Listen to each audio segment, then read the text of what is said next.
Bonsoir à tous, bienvenue sur Public Sénat. Ravi de vous retrouver pour un nouveau numéro d'Allons plus loin. Nous sommes ensemble pendant une heure. Et avant de commencer la discussion, on fait un point sur les annonces du jour du Premier ministre. Voilà à quoi ressemblera le nouveau système des retraites. Explication Marion Vigru. Le temps du système universel est venu, celui des régimes spéciaux s'achève. La rue a beau gronder, l'exécutif a pris sa décision. La France se lance dans le système de retraite par points. C'en est donc terminé des régimes spéciaux. Nous mettrons fin aux régimes spéciaux. Nous le ferons, j'y reviendrai, progressivement, sans brutalité, dans le respect des parcours individuels. Désormais, tous les Français, quels qu'ils soient, cotiseront de la même façon, selon un système par points, points dont la valeur ne pourra pas baisser. Nous demanderons aux partenaires sociaux de fixer sa valeur et son évolution sous le contrôle du Parlement. La loi ira même au-delà, puisqu'elle prévoira une indexation progressive, non pas sur les prix, comme aujourd'hui, mais sur les salaires. Quant aux générations concernées par cette réforme, il s'agit de celles nées à partir de 1975. La transition sera très progressive. Toute la partie de carrière effectuée jusqu'à 2025 donnera lieu à une retraite calculée sur les anciennes règles. Seules les années travaillées à partir de 2025 seront régies par le système universel. La génération 2004 sera la première à intégrer le système universel au 1er janvier 2022. Sur la question de l'âge légal de départ à la retraite, le gouvernement le maintient à 62 ans, mais pour profiter de la hausse de l'espérance de vie, sans augmenter les impôts, la seule solution, c'est de travailler un peu plus longtemps. Un âge pivot à 64 ans est donc instauré pour une retraite à taux plein. Le gouvernement souhaite désormais accélérer les négociations pour maintenir son calendrier. Le projet de loi sera finalisé en fin d'année, présenté en Conseil des ministres le 22 janvier prochain et discuté au Parlement fin février. Benjamin Correa, bonsoir. Professeur émérite de sciences économiques à Paris 13, membre des économistes atterrés. Erwan Tison, bienvenue à vous également. Économiste et directeur des études de l'Institut Sapiens, auteur du livre Les robots, mon emploi et moi. Adrien Clouet, bienvenue. Vous êtes sociologue spécialiste du marché de l'emploi et du chômage, enseignant à Sciences Po et aux Arts et Métiers. Et Émilie Zapalski, bienvenue à vous également. Vous êtes communicante, fondatrice de l'agence Émilie Conseil. Merci à tous les quatre d'être ici. Je vous rappelle en quelques secondes les annonces fortes d'Édouard Philippe. Fin des régimes spéciaux, une règle d'or pour que la valeur du point ne puisse pas baisser, retraite minimum garantie à 1 000 €, 85% du SMIC dans la durée, âge légal à 62 ans avec un âge d'équilibre à 64 ans, et ceux qui sont nés avant 75, pas concernés par la réforme, sauf pour les cheminots qui ne sont pas concernés, ceux qui sont nés avant 1985. C'est une concession qu'on a apprise en fin d'après-midi, qui semble-t-il était en substance dans le discours, mais qui n'a pas été exprimée aussi clairement. Benjamin Correa, est-ce que, comme les syndicats qu'on vient d'entendre, vous ne trouvez pas cette réforme juste ? Non, je ne la trouve pas juste du tout. Moi, ce qui me frappe quand même, c'est qu'on a eu fromage et dessert. Hein. C'est-à-dire qu'on a à la fois la réforme systémique avec tous les problèmes qu'elle pose, et à la fois les mesures d'ajustement budgétaire. Donc là, ils ont vraiment fait fort quand même. Hein. C'est vraiment la totale. Bon, alors, ça, c'est un point qui me frappe énormément. Sur le fond, ce qui est très embêtant... Comment ? Oui, valeur du point inscrite dans la loi, retraite minimum à 1 000 €. Mais valeur du point inscrite dans la loi, ça garantit pas le montant des recettes. Pas. Ah non, bien sûr que non, mais parce qu'il n'y a pas à être rassuré. D'abord, la convergence vers la hausse des salaires du hausse du point, elle va se faire progressivement. Ça, c'est un premier point. Pour le moment, c'est les prix. Deuxièmement, et surtout, c'est pas parce que la valeur du point est garantie que le niveau de la retraite est garanti, parce que ça dépend comment on les acquiert, les points. Ça dépend comment comment la masse est répartie. Au cœur de la réforme, il y a l'idée d'une autorégulation. Sur le fait qu'il faut que le système soit en équilibre. Là, ils ont fait une toute petite concession sur 5 ans. Donc, si par malheur, pour des raisons démographiques, pour des raisons économiques ou autres, bien, la masse à répartir est insuffisante par rapport à ce qu'ont touché les générations d'avant, eh ben on va baisser. Donc pour vous, ce système, en lui-même, il ne garantit pas... Il ne garantit absolument rien et personne ne peut dire qu'il garantit. Je vais au-delà. Erwan Tison. Je trouve que le discours était très bon sur la forme, assez intéressant sur le fond, mais qu'il a 3 mois de retard. Il y a eu une bataille de l'opinion qui a été perdue depuis, et effectivement, il y a eu beaucoup de contre-vérités qui ont été dites sur la retraite à points. Mais vous, en tant qu'économiste... Sur cette réforme-là, moi, je trouve que c'est une bonne réforme. C'est pas la meilleure qu'on aurait pu faire, mais de toute façon, il fallait faire une réforme. Quand on regarde le rapport du corps, pas uniquement sur le déséquilibre macroéconomique, il y a quelque chose qui était assez intéressant aussi dans le rapport du corps, c'est que les pensions allaient mécaniquement baisser. Le corps nous dit que d'ici 2030, le corps nous dit que d'ici 2030, les pensions augmentent de 6%, les salaires de 14%. Donc, des 4 scénarios. Dans des 4 scénarios, le scénario TCC. Oui, mais dans 3 sur 4, il dit pas ça. Mais c'est une possibilité quand même. C'est une possibilité quand même. Oui, mais tout est possible. Après sur la réforme, mais c'est une possibilité quand même. Et gouverner, c'est prévoir, y compris prévoir le plus imprévisible. Sur cette réforme-là, la réforme à points. Moi, j'ai entendu dire que c'était une réforme libérale, ce qui n'est pas du tout le cas. C'est une réforme au contraire qui socialise quelque part tous les risques, qui étatise d'ailleurs toutes les réformes, tous les systèmes de retraite. Moi, ce que j'aurais peut-être voulu, effectivement, c'est un petit pilier. Et là, ça va faire hurler en face de moi, mais un petit pilier pour pouvoir augmenter les pensions, qui est un pilier proposé d'ailleurs par Jaurès en 1910, le pilier de capitalisation. En gros, de dire sur les 28, il y est. Vous avez la loi Pacte avec le plan d'épargne retraite. Oui, mais malheureusement, il n'est pas pour tous. Il n'est pas pour tous. Il est que au-delà d'un certain plafond. Et restons peut-être sur déjà les annonces d'Édouard Philippe qui sont en elles-mêmes assez riches. En tout cas, moi j'ai trouvé que les annonces étaient plutôt claires. Il a fait beaucoup de pédagogie, mais je pense que ça arrive 3 mois trop tard. Pourquoi ? Parce qu'en fait, il y a eu un climat d'anxiété à juste titre sur beaucoup de catégories, en tout cas, qui ont eu peur de cette réforme-là. Et à mon avis, la puissance d'une idée, c'est que c'est très difficile d'aller contre une fois qu'elle est plantée. Donc il ne pouvait pas rassurer quoi qu'il arrive. Je pense que ça arrive trop tard. Adrien Clouet. Oui, ben moi je pense que ces mesures soi-disant rassurantes, je suis aussi d'accord pour l'idée que c'est du flan. C'est-à-dire, il n'y a absolument rien là-dedans qui peut rassurer à aucun niveau. La valeur du point telle qu'elle est fixée, c'est la valeur d'achat des points. Mais ce qui importe, c'est la décote. C'est à partir de quel âge on peut partir en retraite sans perdre. Et là, cet âge, il va être progressivement au fur et à mesure de l'espérance de vie. On a compris, c'est que c'était donc en fait, on prolonge de 2 ans le départ en retraite sans perdre d'argent, ou alors on perd de l'argent. Quant à la démarche qui consiste à prétendre qu'il y aurait maintenant une pension minimum à 1 000 € pour une carrière complète au SMIC, mais dans 5 ans, ça va être le cas automatiquement. La hausse du SMIC va nous mener à ça dans 5 ans. Donc c'est une annonce qui n'en est pas une et qui nous propose quelque chose qui va automatiquement advenir. Et enfin, pour ce qui est le cœur de la réforme, il ne l'a d'ailleurs pas évoqué, mais ça reste quand même de geler la part des richesses du pays qu'on attribue aux retraités, alors que le nombre de retraités va aller en augmentant. Et à partir du moment où on gèle la part du gâteau qui est attribuée à des gens et que ces gens sont de plus en plus nombreux, eh bien ils en auront de moins en moins. Alors, d'autres annonces, avant de vous donner la parole, Émilie Zapalski, d'autres mesures annoncées. Pour les femmes, des points supplémentaires dès le premier enfant, une majoration pour les parents de familles nombreuses, les plus riches paieront une cotisation de solidarité plus élevée qu'aujourd'hui, possibilité pour les métiers usants, je cite, de partir 2 années plus tôt. Tout cela n'est pas social, Émilie Zapalski ? Alors, moi, je serais d'accord avec mon voisin pour dire que sur la forme, le discours était vraiment bien, très pédagogique, et avec surtout une portée, une ambition, en fait, pour cette réforme qui revenait sur des fondamentaux d'universalité, de solidarité, d'équité. Et ça, c'était hautement dit. Moi, j'ai l'impression qu'ils ont pêché sur un point, c'est le nombre d'objectifs. On avait l'impression qu'au fur et à mesure là, des manifestations et des négociations, on oubliait l'objectif de l'équilibre financier. Ça aurait été probablement plus sage, ou en tout cas de le reporter. On a l'impression que là, ils ont coché pas mal de cases, finalement. Pas que dans le discours, je pense aussi dans la stratégie politique d'amener cette réforme, mais ça a pêché sur le 64 ans. Alors on parle d'âge d'équilibre, mais bon, c'est l'âge pivot que Jean-Paul Delevoye a proposé en juillet. Donc on est retour à la case juillet, rapport Delevoye, alors que c'est une des choses qui avait été refusée.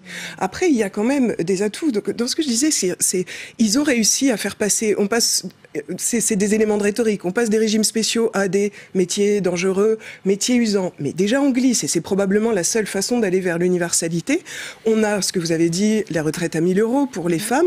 Après, il y a un point qui pêche aussi également, je pense, qui est peut-être la seule façon de faire cette réforme, mais qui est un mauvais signal pour la jeunesse. C'est quand même les prochaines générations, ceux qui vont rentrer sur le marché du travail en 2022, qui vont payer les pots cassés. Alors oui, on leur prépare un système plus équilibré, mais c'est quand même eux qui portent le chapeau. Il y a un message qui est quand même un petit peu mauvais, sachant qu'il est doublé par ailleurs par des mesures sur le plan du réchauffement climatique et tout ça qui sont pas là. Donc on fait passer quand même à la jeunesse beaucoup de messages sur ça sera pour vous. Ouais. Je vous le disais, ce qui a considérablement frappé les esprits ce mercredi, c'est aussi la réaction quasi immédiate de Laurent Berger, le leader de la CFDT, a tout de suite donné le ton. On l'a déjà entendu dans le sujet, mais je voudrais qu'on le réécoute, un court extrait. Pour la CFDT, vous le savez, il avait une ligne rouge dans cette réforme. C'était le fait de ne pas mélanger la nécessité d'une réforme systémique pour rendre le système plus juste, plus lisible, et la réforme paramétrique qui demanderait aux travailleurs de travailler plus longtemps. Cette ligne rouge est franchie. Réaction forte de la CFDT, comment voit-on cela chez les marcheurs? Alexandre Poussard a pu interroger Martin Lévrier, sénateur LREM des Yvelines, en salle des conférences tout à l'heure. Le gouvernement n'a pas fait beaucoup de concessions aux syndicats qui sont très mécontents contre cette réforme des retraites. Le conflit social va se durcir. Vous craignez un hiver social très dur? Alors, je ne suis pas au milieu des syndicats, donc je ne peux pas vous dire si ça va se durcir ou pas. C'est leur rôle de savoir quelle est leur démarche à partir de maintenant. Les choses ont été mises sur la table il y a très longtemps qu'on parle de ce sujet. Tout est mis sur la table enfin. Vous dites qu'on n'a pas fait d'efforts ou pas de mesures envers les syndicats. On les a écoutés pendant 2 ans. On a tenu compte d'énormément de leurs revendications, en particulier dans le domaine de la solidarité. J'en ai parlé tout à l'heure à l'hémicycle. Et donc les efforts sont très importants. Donc je pense que chacun va trouver raison ensuite, rapidement. Mais sur l'allongement de la durée du travail des Français, le gouvernement devait rester droit dans ses bottes? Est-ce que c'est être droit dans ses bottes que de dire la vérité? Est-ce qu'il faut cacher aux Français sans arrêt ou se mentir et de dire non, on n'augmentera pas l'âge de départ à la retraite ou non, on n'augmentera pas les cotisations? À partir du moment où la démographie est ce qu'elle est, on sait bien qu'il va falloir regarder comment équilibrer le régime des retraites et qu'une des pistes était celle-là. Ce que propose le Premier ministre est assez simple. Il ne fait que reprendre ce qui se fait finalement aujourd'hui, où les gens ne prennent pas leur retraite à 62 ans, mais quasiment à 64 ans déjà. Donc finalement, l'inflexion que nous mettons n'est juste, quelque part, ce ne sont que des mots, mais absolument pas des mesures qui vont changer la vie des Français. La gauche de l'hémicycle du Sénat dit que vous avez donné des gages à la droite, notamment avec cet âge d'équilibre à 64 ans. Qu'est-ce que vous leur répondez? Je réponds que c'est faux. Je réponds que la gauche l'a déjà fait il y a 5 ans, complètement, sauf sur les régimes spéciaux, peut-être pour ne pas avoir de grève. Dommage. Et si on regarde toutes les mesures sociales dont j'ai parlé tout à l'heure, si je parle des femmes, si je parle des familles, si je parle du minimum pour la vieillesse, enfin, j'en ai comme ça énormément que je peux proposer, qui sont des vraies mesures sociales que personne n'avait jamais faites. Je pense aussi à tous les jeunes qui ont un petit boulot pour payer leurs études, qui aujourd'hui sont payés, cotisent, mais n'ont droit à rien pour la retraite. Tout ça change. Donc ce sont ça les vraies mesures solidaires et qui vont dans le sens de ce qu'on appelait la gauche. Donc on annonce plein de mesures sociales, mais on ne dit pas comment on va les financer. C'est la bonne méthode selon vous? Elles sont clairement annoncées, et comment on va les financer? Tout simplement dans le partage des à peu près 14% de PIB qui servent aux retraites, dont une partie qui augmente, c'est la solidarité, les 25% de solidarité. Aujourd'hui, on est en dessous des 25%. On passe à 25% de solidarité. Un exemple, tous les salaires au-delà de 120 000 euros annuels, donc 10 000 euros par mois, vont avoir une surcotisation qui ne leur donnera droit à rien pour leur retraite, mais qui servira à la solidarité, en particulier celle-là. Très bien, merci beaucoup Je vous en prie. Martin Lévrier d'avoir répondu à mes questions. Et je vous voyais tous bondir sur ce plateau, Benjamin Correa. Oui, d'abord, cette histoire de la mesure d'âge, il faut bien voir quand même que c'est ce qu'on peut imaginer de plus injuste. De plus injuste. Hein. Ça veut dire que les gamins sans formation, commis, apprentis, etc., qui commencent à travailler à 16 ans, à 17 ans, ils vont avoir quoi ? Ils vont avoir quoi comme durée de cotisation? C'est vraiment une folie. Ça veut dire que, si on s'en était tenu à une durée de cotisation ou à un nombre de points à l'extrême limite, vous voyez, tandis que là, on prend la mesure la plus injuste possible. Alors, moi, je ne vais pas me faire le défenseur de la gauche, mais surtout celle de Hollande, etc. Mais c'est vrai que lorsqu'il y a des mesures d'allongement qui ont été prises, il a été pris immédiatement l'idée que pour ceux qui avaient leurs 42 ans, ils partaient quand ils avaient leurs 42 ans. Ceci est effacé dans la loi actuelle. Alors, il ne faut pas qu'on nous raconte des histoires. Ça me paraît quand même très important. Bon, alors, en abattant cette carte-là, compte tenu de son coût politique qui est immense, ça veut dire qu'il se coupe, pour le moment en tout cas, de la CFDT et de l'UNSA, c'est-à-dire de la quasi-garantie de faire à peu près passer la retraite. Bon, compte tenu donc de l'importance de cette annonce, les cartes sont abattues. Il s'agit de faire des économies. Il s'agit de faire travailler plus longtemps en répartissant moins. Les choses sont devenues extrêmement... D'où la colère de la CFDT ce soir, Erwan Tison. Je suis assez d'accord avec ce que vient de dire Benjamin, une fois n'est pas coutume, sur le côté pénibilité et le côté injustice, quelque part, d'avoir un âge de départ commun. Mais quelque part, le gouvernement y a déjà répondu avec sa dernière précédente réforme, qui était la réforme de la formation professionnelle. Là où c'est intéressant, c'est qu'on a copié quelque part le modèle nordique. Le modèle nordique, par exemple, n'a aucun débat sur la pénibilité. Pourtant, porter un carton en Suède, c'est pas plus lourd que porter un carton en France. Qu'est-ce qui se passe quand vous portez un carton en Suède à 20 ans, à 28 ans, vous arrêtez, vous venez contremettre. Et là, la logique de la formation... Il y a des passerelles. Il y a des passerelles. En fait, on n'est pas assigné dans un statut... C'est un peu sur ça que compte aussi ce gouvernement. Exactement. Et d'ailleurs, je suis très étonné de voir que le gouvernement ne corrèle pas les deux formations. Pendant la campagne, il y avait l'idée de 3 blocs sur la réforme sociale. Mais sur la planète Mars, là. Non, mais vous rêvez, quoi. Benjamin, laissez-moi finir, vous perdez le temps de parole. Non, mais il n'y a rien qui permet ça. L'idée globale pendant la campagne, c'était 3 blocs. Il y avait le bloc formation professionnelle, c'est-à-dire que si jamais vous ratez, vous n'avez pas la bonne formation et vous avez, pour des questions de parcours de vie, vous n'avez pas le bon diplôme, vous pouvez vous rattraper tout au long de votre vie. Ensuite, vous avez l'assurance chômage qui fait en sorte que on réforme l'assurance chômage pour faire.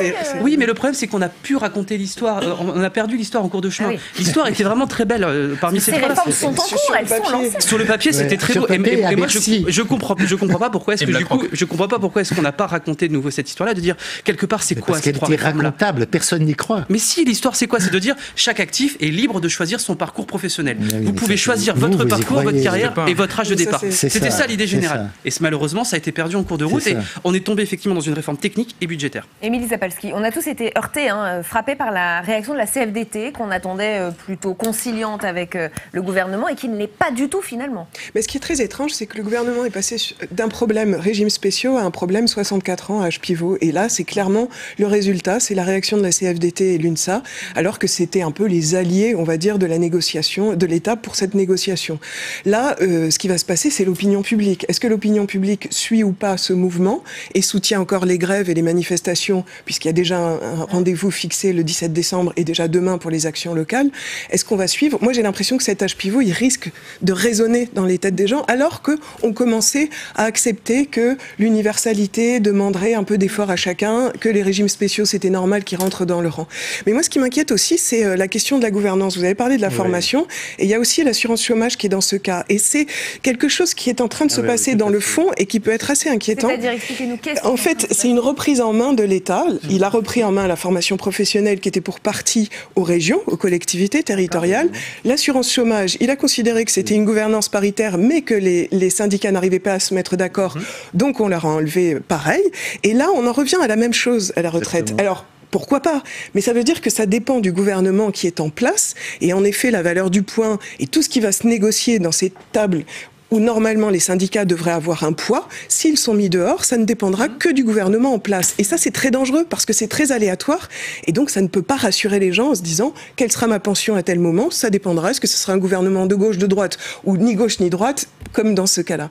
Et dernière chose, je pense que, mais là, le sénateur le signalait, c'est aussi les limites du en même temps d'Emmanuel Macron, parce qu'on voit bien qu'il y a cette question de faire de l'universalité qui serait plutôt le pan gauche d'Emmanuel Macron, et il y a cette envie de faire de l'équilibre financier pour répondre à l'électorat de droite, qui était quand même plutôt l'électorat ciblé ces derniers mois. Et là, il y a confrontation des deux objectifs, et ça crée forcément quelque chose d'explosif. Adrien Clouet. Moi, je voudrais rebondir sur ce que vous dites, parce que je suis d'accord. La reprise en main par l'État, en fait, c'est le régime spécial pour tous. C'est-à-dire qu'à partir de maintenant, on a une retraite par point et chaque individu aura son régime spécifique de retraite, imprévisible, variable. C'est une retraite individualisée, mais à l'extrême, décidée par l'État. Individualisée à l'extrême, mais je pense qu'il y avait un point qui, moi, m'a frappé dans le discours que vous avez diffusé à l'instant. C'est le cynisme d'une réforme qui s'affiche au nom des femmes ou des petits boulots. L'expression qui a été employée. Alors que le principe du point, c'est que vous payez 2 fois le moindre accident de parcours. Puisque non seulement il ne rentre pas dans les meilleures années, puisqu'il n'y a plus de meilleures années, mais en plus, du coup, il vous est compté dans les points que vous accumulez pour votre pension. Donc les personnes qui, à l'heure actuelle, ont leurs meilleures années qui comptent, désormais auront leurs pires années qui seront également décomptées. Donc c'est une réforme qui est totalement antisociale et qui tourne le dos à 50 ans de progrès en France, qui faisait que dans l'OCDE, la France est un des pays records dans le top 4 des personnes âgées les moins pauvres. Et là, désormais, on repart dans une dynamique de paupérisation totale des seniors et de ceux qui ne peuvent plus travailler. Je voudrais qu'on écoute un nouvel extrait du discours d'Édouard Philippe. Au début de son intervention, il a voulu désamorcer les tensions avec les syndicats et mettre de côté les éventuels enjeux politiques qui entoureraient cette réforme. On l'écoute et je vous fais réagir après. Nous ne stigmatisons personne. Et la question n'est pas de savoir si le gouvernement va tenir, Si certains syndicats vont gagner, si d'autres vont perdre, il n'y aura ni vainqueur ni vaincu. On aimerait bien. Émilie Zapalski, comment on interprète cette phrase? Est-ce que c'est un message aux syndicats qui voudraient faire un peu de politique autour de cette réforme et sortir gagnant de cette histoire? Non, mais c'est très habile. Hein. Franchement, Édouard Philippe, ce midi, il était très habile, très calme, très pédagogique. C'est vraiment un atout, je pense, pour ce gouvernement. Le problème, c'est que si le fond ne suit pas, ça crée de la langue de bois. Et c'est encore pire. L'effet, il est encore pire. Parce qu'on écoute, mais on se dit, ah bah oui, mais en fait, l'emballage est très joli, mais à l'intérieur, je vais pas y trouver mon compte. Donc c'est quand même... Oui, c'est un effet, c'est le deuxième effet, quoi. Parce que, posons-nous la question, les syndicats font aussi de la politique et il y a des syndicats qui ont été affaiblis ces dernières années qui peut-être sentent qu'ils ont une carte à jouer, Benjamin Corrière.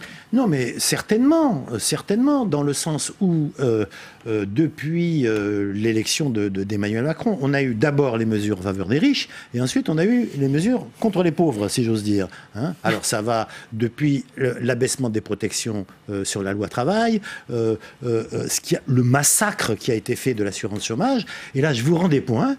Je pense que vous avez tout à fait raison. C'est la journée des points. Non, mais vous avez tout à fait raison. C'est-à-dire que le passage du paritarisme à la mainmise de l'État et à la décision de Bercy, pour parler vite, c'est catastrophique pour l'histoire du système social français. C'est ce à quoi on a assisté. Bien. Et ce à quoi, avec ces propositions de régime de retraite, c'est ce vers quoi on va. Parce qu'on dit, il y aura un organe de décision qui va devoir se coltiner toutes les catastrophes, hein, ça veut dire les situations d'équilibre qu'il va falloir trouver absolument, alors que pour le moment, c'est pas du tout le cas. Bien, il va falloir trouver très vite.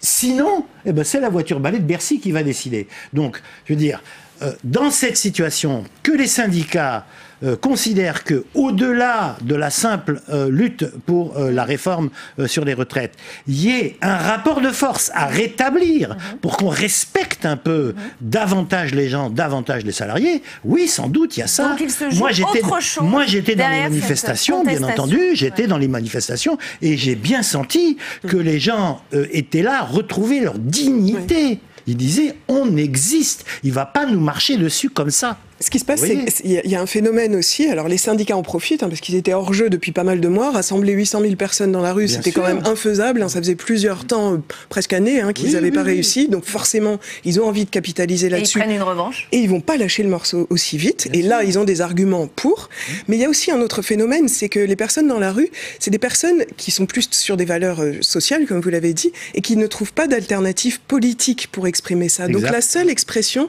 elle se passe dans la rue, et ça, je pense que ça va pas se terminer aussi vite parce que, encore une fois, les arguments sont un peu sur la table aujourd'hui pour dire on n'a pas notre compte dans cette réforme, mais qu'en plus il y a cette espèce d'élan qui a aussi été libéré par les Gilets jaunes l'année dernière de manifester ce mécontentement et de manifester ces valeurs sociales. Et comme vous le disiez, c'est vrai que les retraites, c'est aussi un des signaux de notre sorte d'ADN de la France, d'équité. On a envie de nous faire le modèle de l'Allemagne, le modèle de la Suède.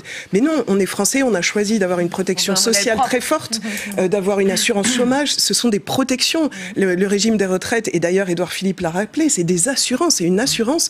Est-ce qu'on décide de faire comme les autres et d'y perdre au passage, ou est-ce qu'on décide de continuer sur cette voie qui est quand même historique, ou alors je me trompe, qui relève de la France et de ses décisions et de ses choix qui ont des conséquences économiques et sociales. Erwan Tison.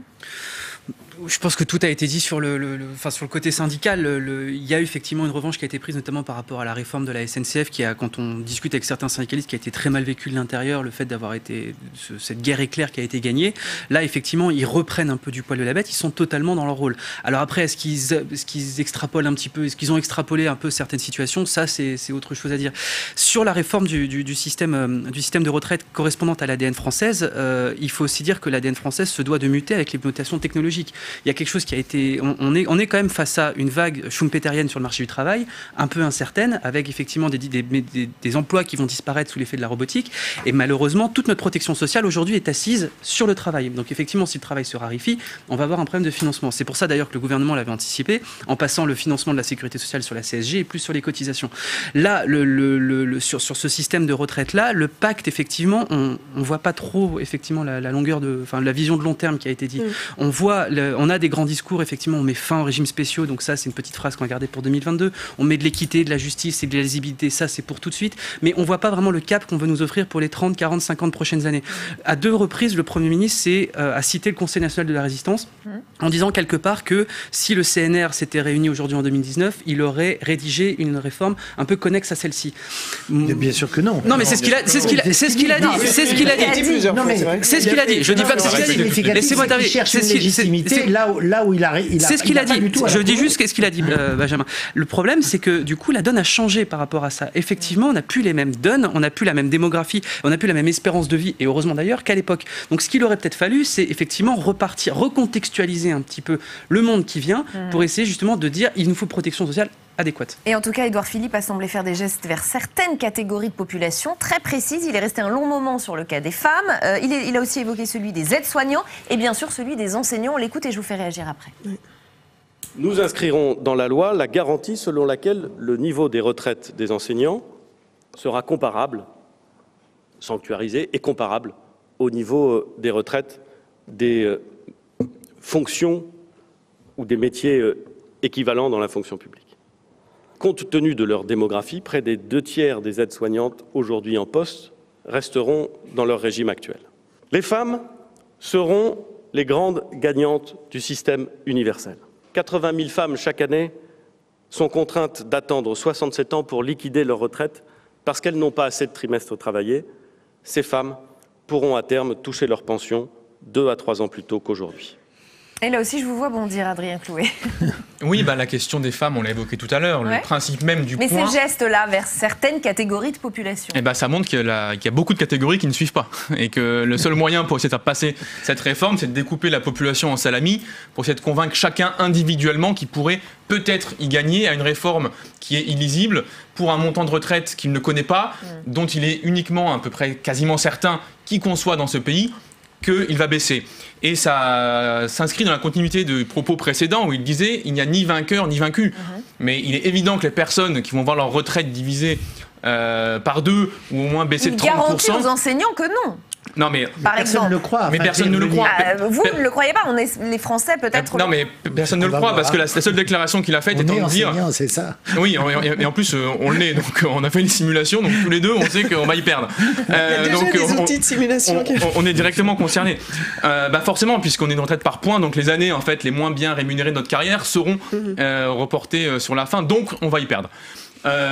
Sur l'aspect ni vainqueur ni vaincu, il y a bien sûr des vaincus, ceux qui vont avoir une baisse des prestations, mais il y a aussi des vainqueurs qui ne sont jamais évoqués, qui sont notamment les fonds de pension, auxquels on vient de libérer l'accès de plusieurs millions d'euros. Je pense notamment à une phrase qu'il prononçait tout à l'heure sur les plafonds de sécurité sociale, où il expliquait que jusqu'à 120 000 euros par an, les personnes allaient payer la retraite complémentaire. Sauf qu'aujourd'hui, c'est jusqu'à 320 000. Et donc, pour chacun de ces individus qui payent une retraite complémentaire aujourd'hui, on ouvre l'accès aux fonds de pension pour remplacer les retraites publiques telles qu'elles existaient jusqu'à présent. Donc c'est une retraite qui fait des vainqueurs et des vaincus, bien sûr que oui. Les vaincus du côté de ceux qui cotisent peu et des vainqueurs du côté de ceux qui cotisaient beaucoup et qui désormais, au lieu de faire de la répartition, vont cotiser pour eux-mêmes sur les marchés financiers. Il nous reste 1 minute, dernier tour de table et très rapide. Comment vous voyez la suite? Comment vous voyez ce bras de fer avec les syndicats, Émilie Zapalski? Je pense que ça va être compliqué, ça dépendra un peu de l'opinion publique, ce que je disais, savoir si l'opinion publique suit ou pas la grève, les manifestations, est-ce que l'usure des transports, ça va compliquer les choses.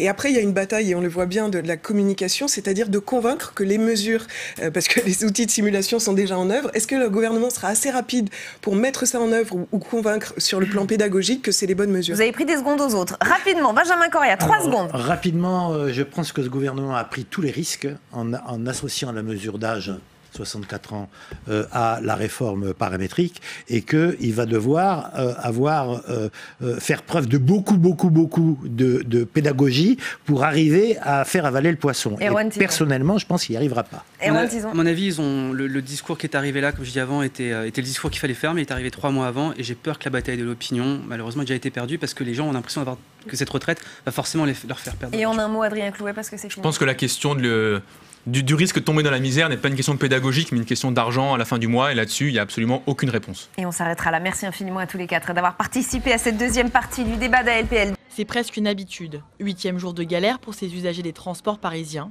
Et il faudra continuer à s'armer de patience. Après les annonces d'Édouard Philippe, les syndicats sont plus déterminés que jamais. Ils envisagent de poursuivre la grève pendant les fêtes de fin d'année. Pas de trêve pour Noël, sauf si le gouvernement revient à la raison avant ça. La grève continue et nous sommes au regret, parce qu'on n'était pas parti comme ça, de constater que le gouvernement est droit dans ses bottes et que donc elle va durer longtemps. Aujourd'hui, la grève continue de paralyser le pays. Dans de nombreuses villes, des cortèges ont défilé, comme à Paris ou ici à Rennes. Pour faire entendre leur colère, des manifestants ont bloqué des zones portuaires, comme celle de Marseille et du Havre. Demain, dans les transports, le trafic sera encore extrêmement perturbé. Seulement un TGV sur 4 circulera et 10 lignes de métro seront totalement fermées. Des actions en attendant la grande mobilisation du 17 décembre qui rassemblera pour la première fois l'ensemble des syndicats. Allons plus loin donc avec vous, Françoise Laborde, sénatrice RDSE de la Haute-Garonne, vice-présidente de la Commission de la Culture, de l'Éducation et de la Communication. Comment vous la voyez, vous, cette réforme des retraites annoncée hier ? Alors je pense qu'hier, le Premier ministre a fait une mise à plat qui était importante. Je ne suis pas sûre que tout le monde ait encore, et quand je dis tout le monde... Tout compris ? Voilà, voilà, chacun à son niveau, que tout le monde ait encore tout compris. Ouais. Ce qui est normal pour moi, ces incompréhensions. Parce qu'il y a eu tellement de choses dites, et en français dans le texte, il y a tellement de fake news et de plateformes qui étaient des vraies plateformes, des fausses plateformes. Donc chacun s'est fait son opinion en fonction de son métier, bien sûr. Donc chacun s'est dit, bon, moi je suis enseignant, moi je suis infirmière, etc. Donc c'est normal, chacun pense d'abord à soi. Donc il faut laisser le temps à tout le monde de digérer toutes ces nouvelles infos. Et je pense que les points aussi, la retraite à points, moi je me suis rendu compte, j'ai discuté avec beaucoup de personnes, c'est l'inquiétude de la valeur du point et de sa réactualisation ou non. Et le dernier point, bien sûr, c'est la retraite qui va progressivement, ce que certains appellent la ligne rouge, 64 ans.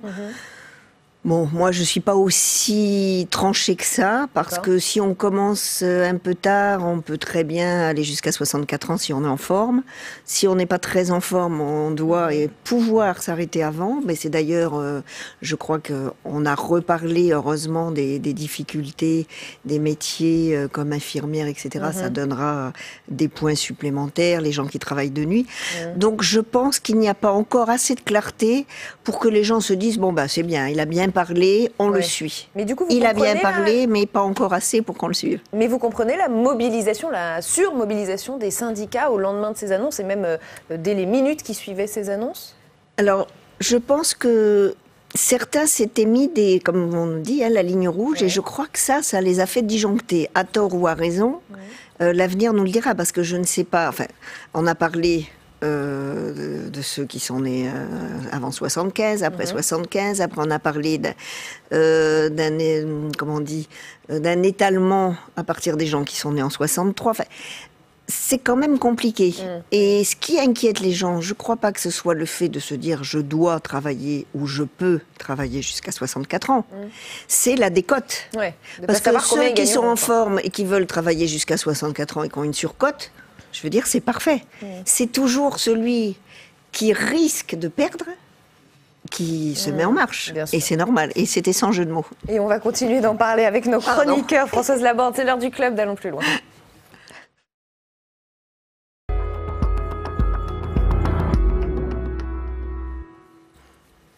Tam Tranuy, on va commencer avec vous. Peut-être du nouveau donc dans la réforme, dans la retraite des sénateurs, oui, dans la réforme. Gérard Larcher a ouvert la voie ce matin, c'était sur Public Sénat, sur ce plateau. Oui, il faut dire que depuis quelques jours, la musique du gouvernement, elle est claire. Elle dit qu'il n'y a pas que les régimes spéciaux des cheminots qu'il faut réformer, qui sont dans le collimateur. Il y a aussi les régimes parlementaires. La semaine dernière, c'est Jean-Paul Delevoye qui a déclaré qu'il y avait un soutien populaire pour mettre fin à ces deux systèmes. Et puis hier, Édouard Philippe, lors de son long discours d'1 heure, en a aussi reparlé. Il a remis une pièce dans la machine. On l'écoute. Universel, ça veut dire pour tout le monde. Ce sera notamment le cas pour le personnel politique. La vérité, c'est que les règles ont déjà beaucoup convergé. Les ministres sont traités comme des salariés et les députés comme des fonctionnaires.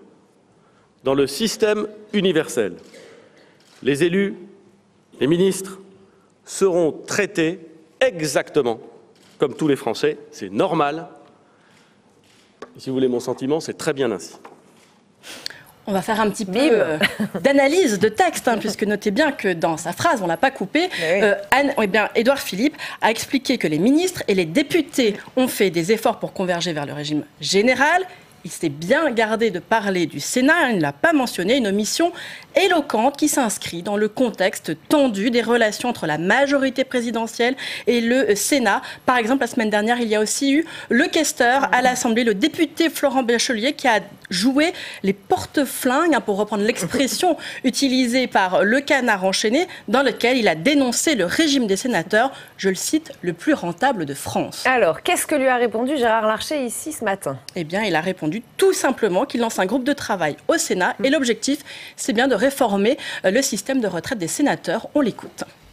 Une fois la réforme votée, nous n'en connaissons pas, eh bien, je mettrai en place le groupe de travail du bureau pour faire évoluer le système de retraite, dont je rappelle qu'il est un régime autonome et que nous avons 60% qui est financé par, comme dans d'autres métiers, par notre caisse autonome.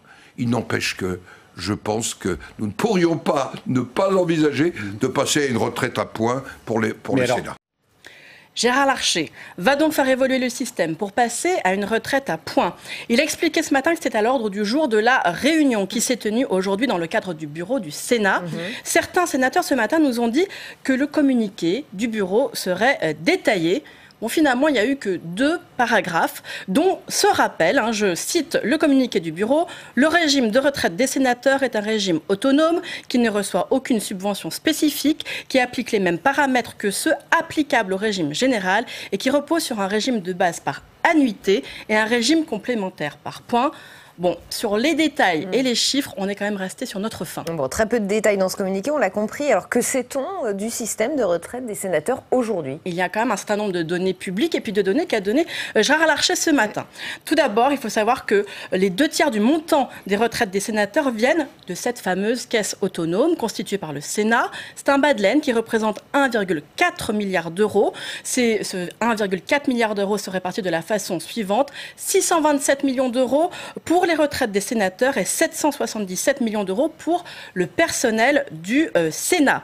Grâce à cette caisse, le Sénat fait valoir que du coup, seulement 1/3 de leur retraite est financée par l'État à travers le budget du Sénat, au lieu de 74% pour les autres régimes. D'ailleurs, a expliqué Gérard Larcher ce matin.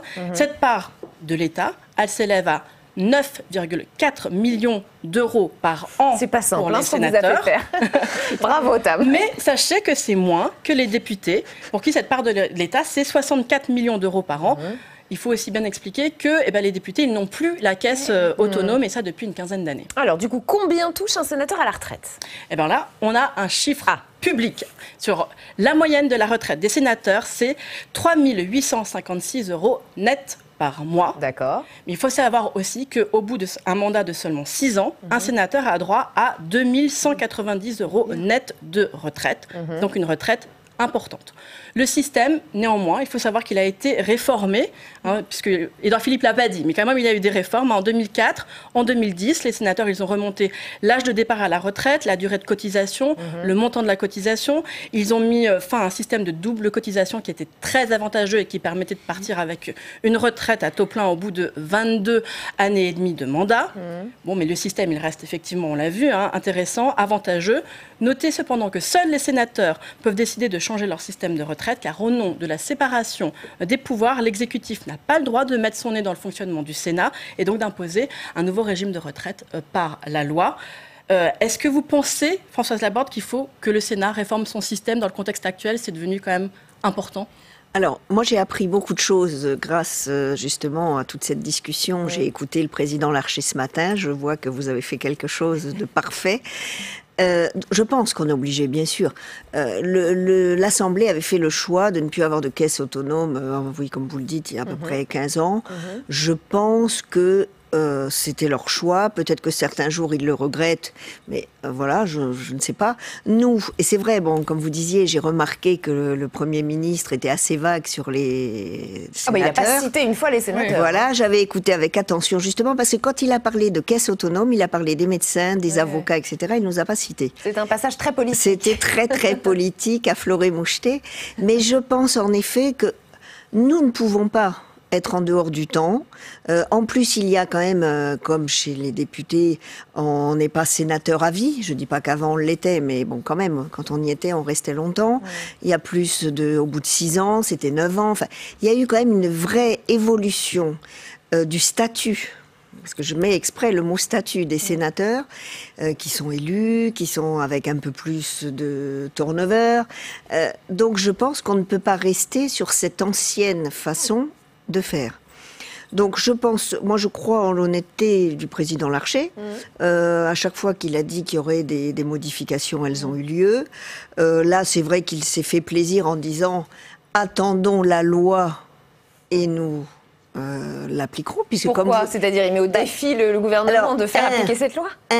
Il attend le texte, bien sûr, puisque là, on est quand même un peu... On sent que c'est compliqué. Ouais. Et 2, comme vous l'avez bien dit, c'est au Sénat que sera votée la modification de la retraite des sénateurs.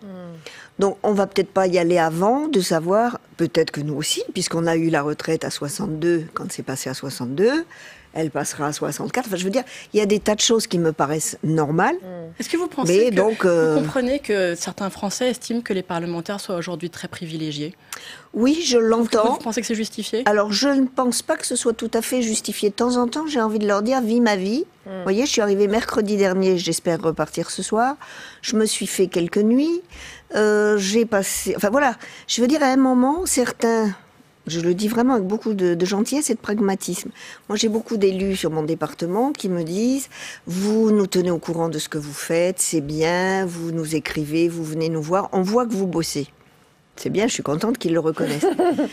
Mais après, de temps en temps, ils voient aussi qu'on est schizophrène, quoi. Parce que s'ils veulent me voir dans le département et que je suis à Paris, c'est pas possible. Mais en même temps, s'ils allument leur télé, ils voient que j'y suis. Donc, il y a certains qui ne nous envient pas, finalement. Bien sûr, le statut être sénateur, j'étais ravie, moi, quand je suis devenue sénatrice. C'est un bel aboutissement d'une carrière politique. Mais au quotidien, on ne s'amuse pas tous les jours. Moi, je ne vais pas au spectacle ou à l'opéra tous les soirs. Je peux vous le garantir, je n'ai pas le temps. Allez, on va continuer le club avec vous, Jonathan Dupriez. Vous allez nous parler des chrétiens d'Orient, parce qu'il y avait un colloque sur le sujet ce matin au Sénat, à l'initiative du sénateur LR Bruno Retailleau, en présence de l'ancien Premier ministre François Fillon pour alerter sur la situation de ces minorités en péril. Voilà, il y a urgence pour les chrétiens d'Orient, lançaient en chœur les participants de ce colloque. Alors, plusieurs tables rondes s'articulaient aujourd'hui, mais autour de religieux, de chercheurs, de diplomates. On a même aperçu Hubert Védrine, l'ancien ministre des Affaires étrangères, et tous donc étaient d'accord pour alerter sur le sort de ces minorités. Actuellement, on compte 11 millions de chrétiens au Moyen-Orient contre 320 millions de musulmans. Donc ça donne une idée en tout cas de l'échelle et de quoi on parle. Donc ces minorités aussi, elles sont souvent prises en étau entre l'Occident et justement le monde musulman, et depuis 15 ans, leur situation s'est particulièrement détériorée à mesure que les conflits de la région ont empiré. Désormais, François Fillon, lui, il est en retrait de la vie politique, mais il a fait de cette question des chrétiens d'Orient son nouveau cheval de bataille. Écoutez-le. J'ai vu la situation des chrétiens d'Orient se dégrader, mais j'ai vu aussi la situation de l'ensemble des pays du Moyen-Orient se dégrader. Et progressivement, j'ai compris que l'existence des chrétiens d'Orient, l'existence des minorités en Orient, était une des clés d'un processus de retour vers la paix et vers la prospérité, et une des clés d'une coopération entre l'Europe et le Moyen-Orient.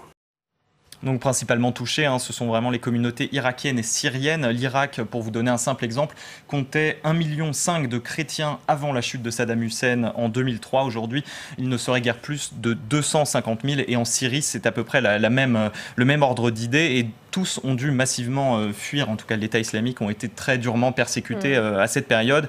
Et donc, il y a urgence pour aider ces communautés à se reconstruire. C'est en tout cas ce que disait Monseigneur Golnisch, qui est le directeur de l'œuvre d'Orient. La situation est tragique. Les chrétiens en Irak, les chrétiens en Syrie sont particulièrement vulnérables. La fragilité des structures de l'État en Irak ne joue pas en leur faveur. Ce sont maintenant de petites communautés. Les difficultés économiques de ces pays jouent aussi contre les plus faibles. Et donc, bien évidemment, la situation des chrétiens est menacée, leur avenir est en question.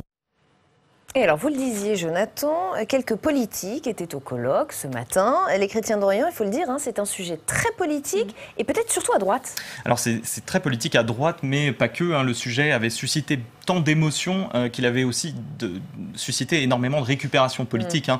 Entre 2014 et 2017, on va dire que c'était les années noires pour les chrétiens en Irak et en Syrie. Des figures politiques de tous bords s'étaient saisies de la question. François Hollande, Bernard Cazeneuve et même Emmanuel Macron, quand il est arrivé au pouvoir, il avait inauguré une grande exposition sur le sujet à l'Institut du monde arabe. Alors, pour en revenir à la droite, c'est clairement un totem et aussi un sujet très polémique, hein, notamment sur le cas des chrétiens en Syrie, parce qu'ils sont protégés par Bachar el-Assad. De nombreux parlementaires, on s'en souvient, comme Thierry Mariani, qui est un ancien ministre sarkozyste, maintenant passé au Rassemblement national, était allé rencontrer le dictateur. Il y avait aussi la députée LR des Bouches-du-Rhône, Valérie Boyer, qui est d'ailleurs assez proche finalement de ce qu'on a appelé la droite du Trocadéro. Hein. Elle aussi donc était allée à Damas en 2016. Et à noter qu'elle était présente au colloque aujourd'hui, au même titre que François-Xavier Bellamy, l'eurodéputé LR. De son côté, Bruno Retailleau, lui, on lui a posé la question sur ce côté identitaire des chrétiens d'Orient à droite. Est-ce qu'il y a une récupération? Est-ce que la question se pose? Alors lui, il dit qu'évidemment, il n'y a rien d'identitaire. Donc rien d'identitaire, nous dit-on à droite. Et donc pour François Fillon, pas non plus de politique à l'ordre du jour? Alors non, pas de politique. On lui a posé pourtant la question 2 fois. On a essayé, mais il n'a pas souhaité nous répondre. Mais en tout cas, c'était assez limpide. Hein. Après son échec à la présidentielle, François Fillon l'avait exprimé clairement dans les colonnes du Figaro.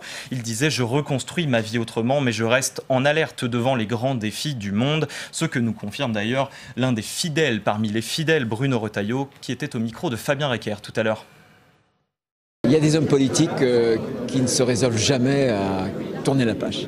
Ce que je peux vous dire, c'est que pour François Fillon, c'est catégorique. Il a tourné la page. Pour lui, c'est un engagement très ancien, quand on le connaît bien. On avait organisé ensemble au Cirque d'hiver en 2015. On a été un des premiers, moi et lui, à être en Irak juste après la conquête du califat. Et non, je pense que lui, c'est un engagement puissant qu'il a, qui est historique. Il a beaucoup de liens, notamment avec le Liban, depuis très longtemps, en fait. Depuis très longtemps. Alors, il ne fait peut-être plus de politique, mais il a quand même glissé une petite phrase au détour d'une table ronde. Pour 2022, Bruno Retailleau est notre espoir à nous. Une phrase qui ne nous a pas échappé, hein, Françoise Laborde. Bruno Retailleau est l'un de nos espoirs à nous, dit-il. Alors, écoutez, si c'est l'espoir de François Fillon, je ne suis pas sûre que ce soit le mien, mais nous en reparlerons en 2022.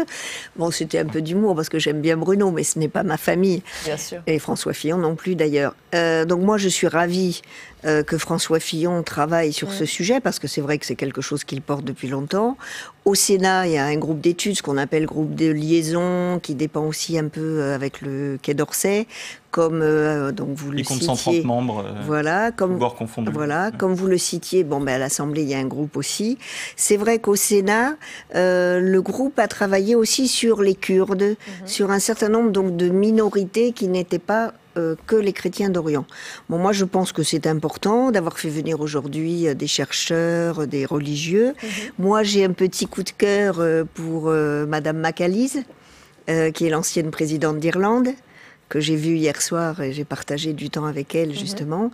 Parce qu'elle aussi, elle a des choses à dire sur, justement, ce travail autour des religions. L'Irlande est encore fragile et on parlait de réunification ou pas. Elle me disait, c'est un peu tôt, même si on en rêve. Et là, c'est pareil. Je veux dire que ce travail sur les minorités, en fait, le but, c'est la paix au Proche-Orient. Donc il ne faut pas, moi qui suis plutôt donc caractérisée comme très laïque, je ne suis pas allée dans ce groupe, pas parce qu'il s'appelait les chrétiens d'Orient, mais simplement par manque de temps, et quand vous participez, j'ai tendance à participer à fond. Mais je crois que le but recherché par ce groupe d'études qui travaille donc en lien, je vous disais, avec le Quai d'Orsay et l'Assemblée, est important. Après, que M. Fillon ou que M. Retailleau s'en servent, vous savez bien qu'en ce moment, Tout est bon pour faire de la politique politicienne. Et plus on approche des municipales, plus ça se voit. Après, il y aura les sénatoriales et nous arriverons à petits pas à 2022. Donc, vous confirmez la récupération politique de certains bords. Voilà. Mais pas de tous. Je crois quand même à la sincérité d'une majorité des 130 membres. Voilà. Et pas de récupération de notre côté, en tout cas. Samia Dechir, on va terminer ce club avec vous. Ça passe un peu inaperçu en ce moment, j'allais dire malheureusement, mais les pompiers continuent de crier leur colère, leur désarroi, leur malaise. Le Sénat a des propositions pour les aider. Vous avez consulté leur rapport après une mission d'information qui a duré 6 mois et les conclusions sont plutôt alarmantes. Malheureusement, oui, les pompiers, lorsqu'ils nous viennent en aide, sont de plus en plus victimes de violences. Les derniers chiffres dont on dispose datent de 2017 et cette année-là, il y a quand même eu plus de 2800 agressions de pompiers. Ça veut dire qu'en moyenne, chaque jour, il y a 5 à 6 pompiers qui sont agressés en intervention en France. C'est quelque chose qu'avant, on n'aurait jamais pu imaginer parce que c'est un phénomène qui est relativement récent. En 10 ans, nous disent les sénateurs, le nombre d'agressions a augmenté de plus de 200% quand même. 213%. Alors on pense notamment au guet-apens dans lequel sont tombés des pompiers en octobre dernier, attaqués par des tirs de mortier en région parisienne. Certaines agressions sont en effet très violentes, de plus en plus violentes d'ailleurs. Ce sont les plus médiatisées, mais ce ne sont pas les plus nombreuses. En fait, la plupart de ces agressions, elles sont verbales et elles ont lieu au domicile même des personnes qui ont appelé les pompiers. Et ça, c'est absolument partout, à la fois dans les quartiers dits sensibles et dans les campagnes. C'est devenu le quotidien de tous les pompiers. Et ce qui est inquiétant, c'est qu'en France, les 3/4 de nos pompiers, ce sont des volontaires. Alors attention, nous dit Patrick Caner, qui est l'un des rapporteurs de cette mission d'information, attention à ne pas les décourager, ces pompiers. Nous avons vu des pompiers qui ont eu peur, vraiment, qui ont eu peur, qui ont été agressés, et qui interviennent, et qui continuent à intervenir aujourd'hui, mais avec, permettez-moi l'expression, la boule au ventre. Et ça, ce n'est pas acceptable. Ça montre simplement que le système est en train de déraper, de vriller. Et que s'il n'y a pas une réponse concrète, eh bien, nous allons multiplier une inquiétude, des inquiétudes qui feront que demain, le volontariat sera menacé. Samia, comment on l'explique, cette augmentation du nombre d'agressions contre les pompiers ? C'est un phénomène qui est assez difficile à appréhender. C'est sans doute en partie parce qu'il représente quelque part un peu l'autorité, il représente l'État, un peu comme la police qui elle aussi est souvent prise à partie. Mais ça semble aussi et peut-être surtout lié à l'évolution de leur mission. 84% des interventions des pompiers aujourd'hui, c'est du secours à la personne. Il y a 20 ans, c'était même pas la moitié. Ça veut dire que désormais, les incendies, ça ne représente qu'une petite partie des tâches qu'on va leur confier. Et donc, c'est pendant toutes ces interventions qui sont du secours à la personne que le risque, en fait, d'agression est le plus élevé. Par exemple, ils vont se retrouver face à des cas psychiatriques qui sont très lourds, qui sont dangereux, ils ne sont pas préparés du tout à ça. Ils vont aussi prendre en charge les personnes qui sont en situation de grande précarité, parfois sous l'emprise de l'alcool. En fait, toutes ces situations-là, elles favorisent les agressions et ça, ce n'est plus possible, nous dit la mission d'information sénatoriale. Là, on va fermer des hôpitaux de proximité, là où il n'y a plus de médecins, bien, il ne reste que les pompiers.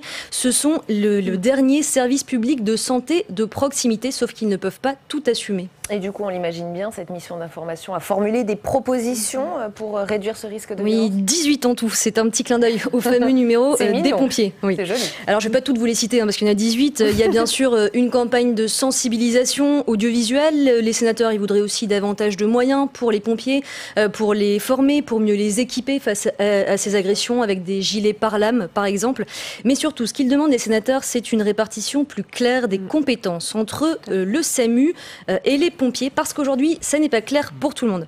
Savez-vous, par exemple, Françoise Laborde, dans quelle situation précisément il faut appeler plutôt le 15 pour le SAMU ou le 18 pour les pompiers ? Piège. C'est une question piège, je n'ai pas révisé. Alors, mais bon, quand même, les pompiers, c'est plutôt le feu quand même, et le SAMU, c'est plutôt la santé. Oui, alors c'est à peu près ça, mais c'est pas clair pour tout le monde. D'ailleurs, la plupart des gens ne savent pas précisément. Donc, qu'est-ce qu'ils font systématiquement ? Ils vont appeler les pompiers. C'est pour ça que ce sont eux qui, en partie pour ça, que ce sont eux qui vont hériter de toutes les situations d'intervention, de secours à la personne, là où le risque d'agression est le plus élevé. Alors du coup, il y a des départements qui ont mis en place une plateforme unique d'appel. En Haute-Savoie, par exemple, que vous fassiez le 15 ou le 18, peu importe, vous allez être renvoyé donc à la même plateforme. Et c'est cette plateforme-là qui va vous envoyer donc le secours qui est adapté à votre besoin. La mission d'information sénatoriale, ce qu'elle demande, c'est tout simplement que ce dispositif-là, qui fonctionne bien, il soit étendu partout en France. Mais visiblement, ce n'est pas si simple. On écoute Catherine Troendlé, qui est l'une des rapporteurs de cette mission d'information.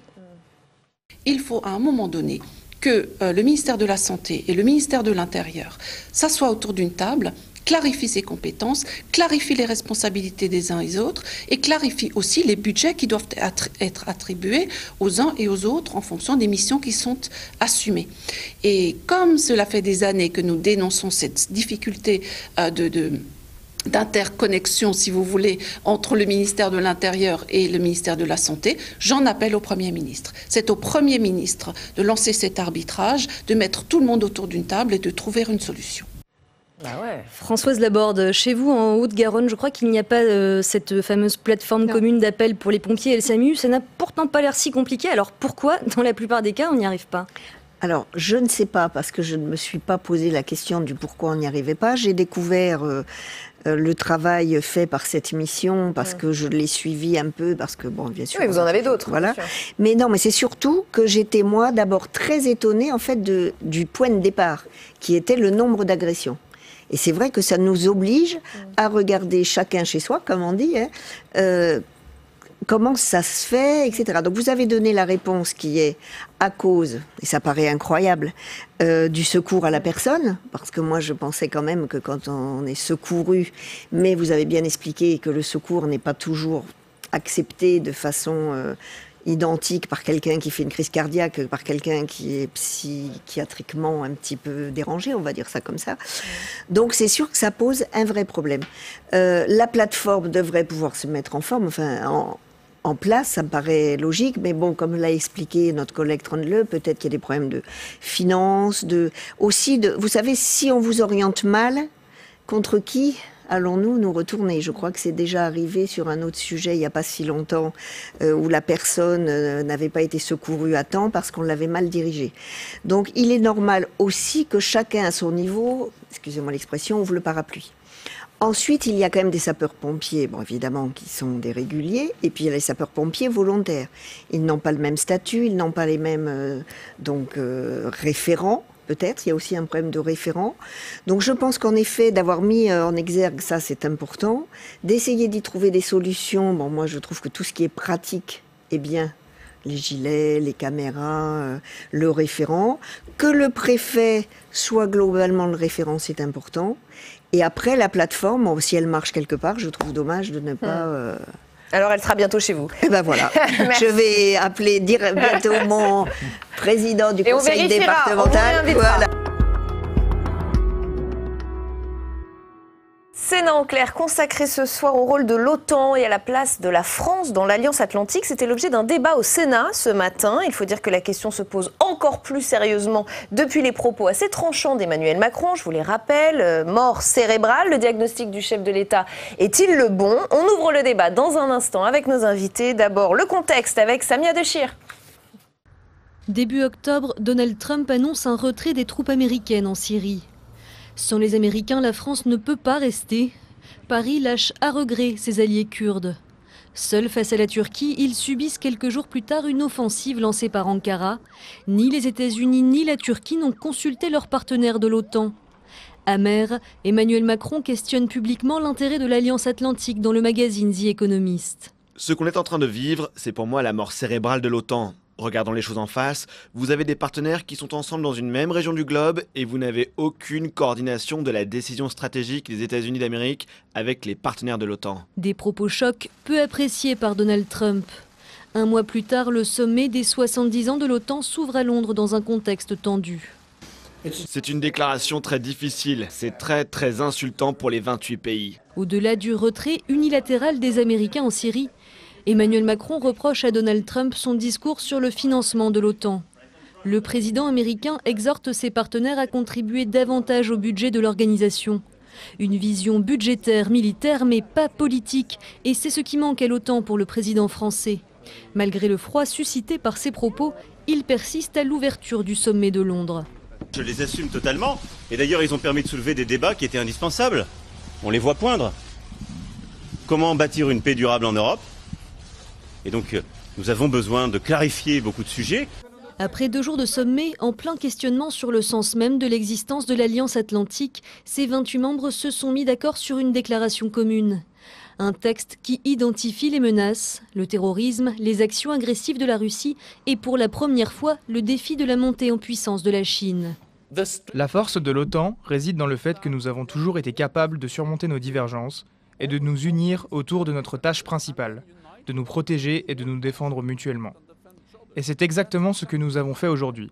Mais les 28 ont aussi décidé de créer un groupe de réflexion sur le rôle de l'OTAN.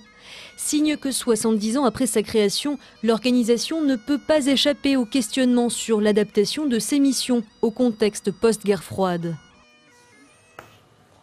Et avec nous pour Sénat en clair ce soir, Joëlle Garriaud-Maylam, bienvenue. Vous êtes sénatrice LR représentant les Français établis hors de France, secrétaire de la Commission des Affaires étrangères, de la Défense et des Forces armées et membre titulaire de la délégation française à l'Assemblée parlementaire de l'OTAN. Michel Boutan, bienvenue. Vous êtes sénateur socialiste de la Charente, membre de la Commission des Affaires étrangères, vous aussi, et membre de la délégation parlementaire au renseignement. Pierre Laurin, bienvenue. Vous êtes journaliste, écrivain, spécialiste de la Russie et de l'ex-URSS et auteur de ce livre, L'Ukraine, une histoire entre 2 destins. Et on accueille également Frédéric Ancel, bienvenue. Frédéric, docteur en géopolitique, maître de conférences à Sciences Po et auteur de ce livre, Mon dictionnaire géopolitique chez PUF. Bienvenue à tous les 4. Avant de vous donner la parole, on va rejoindre Alice Bardot dans l'hémicycle du Sénat. Alice, c'est le groupe communiste qui est à l'initiative de ce débat ce matin. Tout à fait, Rebecca. Donc un débat sur la situation dans l'OTAN qui avait lieu ce matin dans l'hémicycle, car l'alliance transatlantique est plus que jamais remise en question. On se souvient d'Emmanuel Macron qui l'avait dit en mort cérébrale. Et ce matin, le sénateur communiste Pierre Laurent est allé plus loin en demandant sa dissolution. L'OTAN va mal et les sénateurs s'accordent sur le diagnostic. L'organisation créée pendant la guerre froide n'est plus en phase avec le monde actuel. Son avenir est donc menacé et à la tribune de l'hémicycle ce matin, les sénateurs ont rappelé les enjeux auxquels elle est confrontée. Le désengagement des États-Unis, une Turquie qui n'en fait qu'à sa tête, l'offensive turque en Syrie l'a démontré récemment, ou encore la posture à adopter vis-à-vis de la Russie, car les alliés ont du mal à parler d'une seule et même voix. Enfin, la montée en puissance de la Chine. Autant d'enjeux stratégiques, parfois militaires, mais le ministre des Affaires étrangères, Jean-Yves Le Drian, identifie une menace en particulier face à laquelle la France se retrouve souvent seule. On l'écoute. L'ennemi, ce sont pour moi d'abord les groupes terroristes. Nous devons continuer à les combattre sans relâche, au Levant comme au Sahel.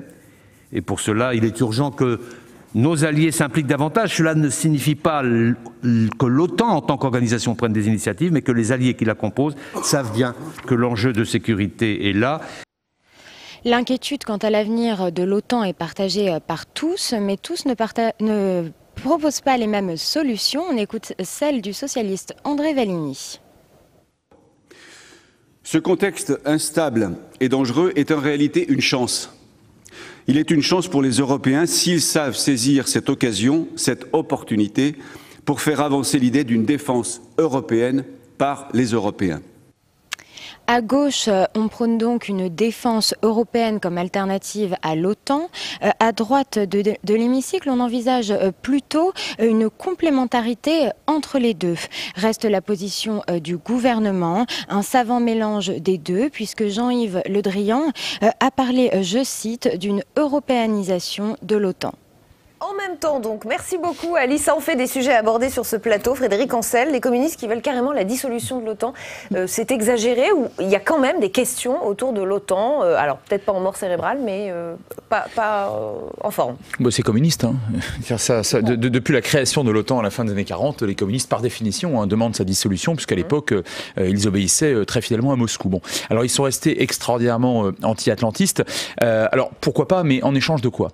Parce que de toute façon, on ne peut pas se permettre, nous, Français, nous, Européens, de n'avoir rien, en réalité, comme alliance. Or, l'OTAN est une alliance extraordinairement forte, puissante, qui a joué un rôle tout à fait fondamental. On dit que l'OTAN n'est jamais intervenu contre les chars soviétiques, et pour cause. Je pense que ça a été l'un des moteurs de la dissuasion les plus fondamentaux, sans doute, contre le bloc soviétique à l'époque. En revanche, je pense que ce qui doit être fait, et je pense que de ce point de vue-là, le président de la République qui a eu des termes extrêmement forts sur la forme, vifs sur la forme, et injuste, bien sûr que l'OTAN n'est pas en état de mort cérébrale, et ça reste une alliance extraordinairement praticable et puissante. Mais sur le fond, il a raison, parce que nous avons en effet au moins deux des alliés, et non des moindres, deux des membres de l'OTAN, qui aujourd'hui, effectivement, ça a été très bien dit, n'en font qu'à leur tête et qui ne respectent ni la lettre ni l'esprit, et je pense notamment à la Turquie, mais c'est vrai aussi pour M. Trump, de ce que fut l'OTAN. Alors, dernier point, si vous le permettez,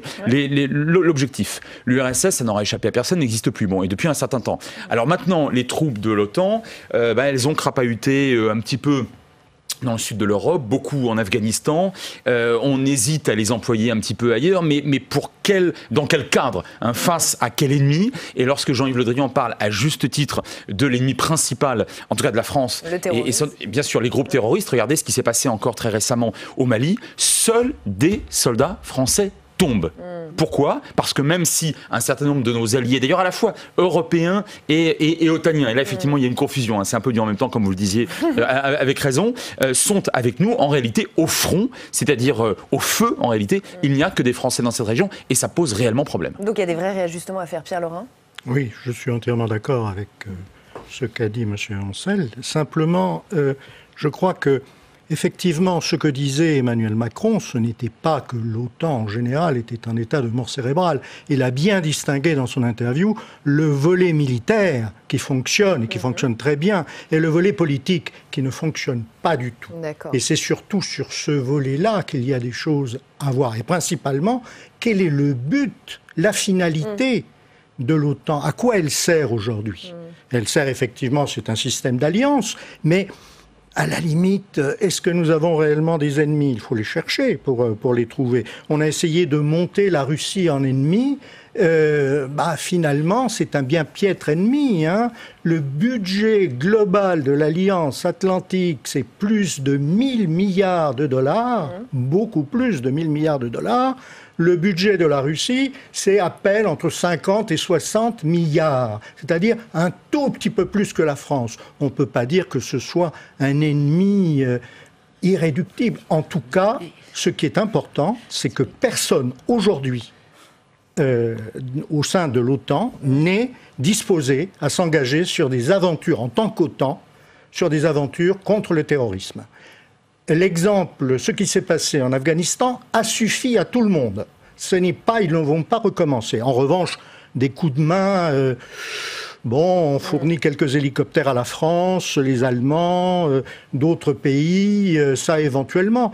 Et justement, ce que voudrait Emmanuel Macron, c'est qu'on sorte de cette ambiguïté. Je vous ai vu réagir, Joëlle Garriaud-Maylam. Vous n'êtes pas tout à fait d'accord Pas tout à fait, non. Dites-le, non. Alors, tout d'abord, je dois dire que j'ai totalement réprouvé l'expression mort cérébrale. J'ai trouvé ça absolument choquant.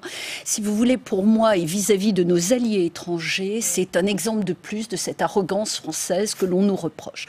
Donc ça, c'est le premier point. Et je dois dire qu'en tant que présidente de commission à l'Assemblée parlementaire de l'OTAN, j'ai vu effectivement les réactions de mes collègues qui étaient profondément déçus. Même si on comprend bien le raisonnement, c'est bien. Oui, mais peut-être fallait-il ces mots pour jeter un pavé dans la mare et réveiller parce que vous savez, ça fait quand même longtemps que nous travaillons au sein notamment de l'Assemblée parlementaire de l'OTAN sur justement ce défi stratégique. J'avais moi-même interrogé Jens Stoltenberg il y a 3 ans en Assemblée parlementaire à Bucarest sur l'autonomie stratégique de l'Europe au sein de l'OTAN. C'est là qu'il m'avait répondu, et c'est une expression qu'il a reprise à de nombreuses occasions pour dire qu'une fois le Brexit entériné, 85% de la défense européenne serait assurée par l'OTAN. Moi, ce qui m'agace profondément, c'est que l'OTAN est quand même une alliance qui a fait ses preuves. Cela fait 70 ans qu'aucun des pays membres de l'OTAN n'a subi d'agression, aucun pays n'a quitté l'OTAN. C'est d'ailleurs, Stoltenberg se vante en disant que c'est l'alliance qui a eu le plus grand succès dans l'histoire du monde. Donc il n'y a aucune raison de l'accuser à ce point d'après vous? Je pense qu'il ne faut pas en faire un bouc émissaire. Bien évidemment, il y a des problèmes. Nous sommes dans un contexte géopolitique extrêmement difficile. Il y a des défis à relever. Nous y travaillons. Il y a un groupe d'experts qui, effectivement, va se réunir. Et il n'y a pas eu de vraiment révision de cette doctrine stratégique depuis 2010. Mais quand même un mot sur la menace russe. Bon, j'ai toujours demander à ce qu'il y ait un dialogue plus profond, je l'ai dit à la tribune du Sénat plusieurs reprises, avec la Russie. Parce que nous avons besoin de dialoguer avec la Russie pour les questions du Moyen-Orient notamment. Nous ne l'avons pas fait pendant des années, donc très bien. Mais on ne peut pas dire que la Russie n'est plus un danger. Bon, on connaît bien sûr les agressions sur l'Ukraine, sur la Géorgie. Il faut aller dans les États baltes et parler avec les Baltes qui se plaignent de ce danger. Mais ce sont surtout les attaques en termes de cyberdéfense qui sont extrêmement importantes. N'oublions pas les meurtres, n'oublions pas l'affaire Skripal, n'oublions pas les empoisonnements. Donc effectivement, la Russie n'a pas notre puissance militaire, mais par contre, c'est une puissance de déstabilisation de nos démocraties. On l'a vu soutenir des partis extrémistes dans le cas d'élections. C'est très grave et il faut que nous surveillions cela. Donc dialogue, oui, mais je crois vraiment que nous avons besoin de l'OTAN avec des réformes, certes, mais nous devons enrichir l'OTAN. Et on laissera Pierre Laurin vous répondre sur ce que vous avez dit sur la Russie. Michel Bouton, on termine ce tour de table avec vous, votre point de vue? Le monde a changé.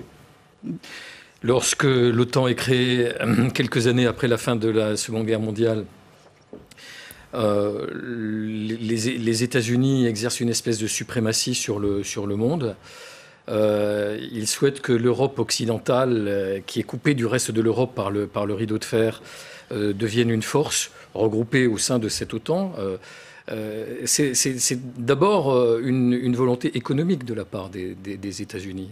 Je voudrais rappeler ici qu'ils avaient prévu en France d'établir un gouvernement des territoires occupés américains. Ils avaient même déjà imprimé la monnaie. Aujourd'hui, d'une certaine manière, les pays de l'OTAN sont des clients pour les États-Unis, qu'ils considèrent comme tels. Et alors, il faudrait qu'ils payent un petit peu plus. Ceux qui versent un peu moins de 1% de leur PIB sont considérés comme des grands délinquants par le président Trump. L'Union soviétique était sans doute un danger. La guerre froide a succédé à la Seconde Guerre mondiale. Aujourd'hui, pour les États-Unis, j'ai l'impression que la Russie est un danger moindre que la Chine. Et donc, la préoccupation s'est déplacée dans le monde. Quelle est la place de l'OTAN dans cette nouvelle configuration? C'est-à-dire, vous voulez dire qu'elle n'a même plus de rôle bien défini? Par rapport à ce qui était autrefois, elle a un rôle moindre. On voit bien même qu'il s'est diversifié. L'OTAN était présente, par exemple, en Afghanistan. Vous dites exactement l'inverse de Joël Garriaud-Mellam.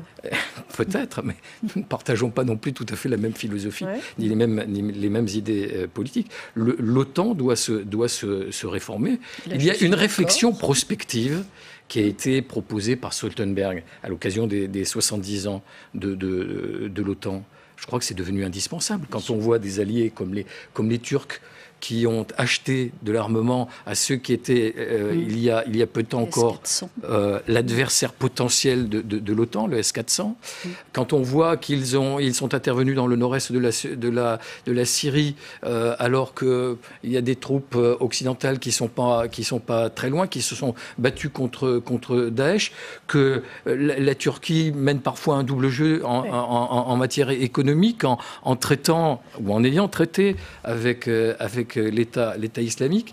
Tout ceci contribue, à mon avis, à rebattre les cartes, à lancer une grande réflexion.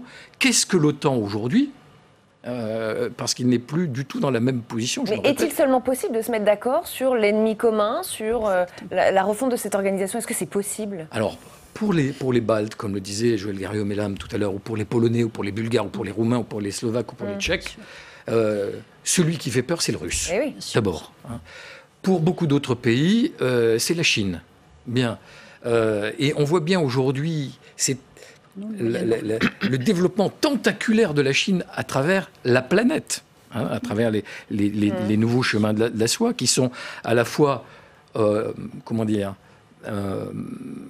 les moyens d'une nouvelle guerre, qui est une guerre plus économique.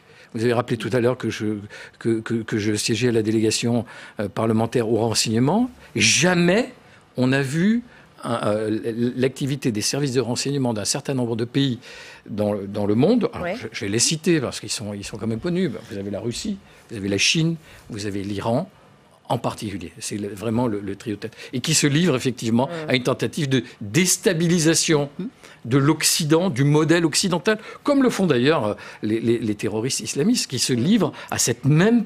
Alors pour eux, c'est pas une tentative. Ils déstabilisent, si nous n'y prenons pas garde, le modèle occidental. On va poursuivre la discussion. Je voudrais juste qu'on fasse un court passage en salle des conférences. L'un des thèmes du débat organisé ce matin était aussi le rôle de la France au sein de l'OTAN. Quel doit être ce rôle? On pose la question à Christian Cambon, le président de la Commission des Affaires étrangères. Christian Cambon, quelle doit être la position de la France dans l'Alliance Atlantique, dans l'OTAN, une organisation, je cite, en mort cérébrale, qui doit être réveillée? Ce sont les propos d'Emmanuel Macron. D'abord, il faut quand même redire que l'OTAN nous a garanti 70 ans de sécurité. Simplement, on a changé d'époque.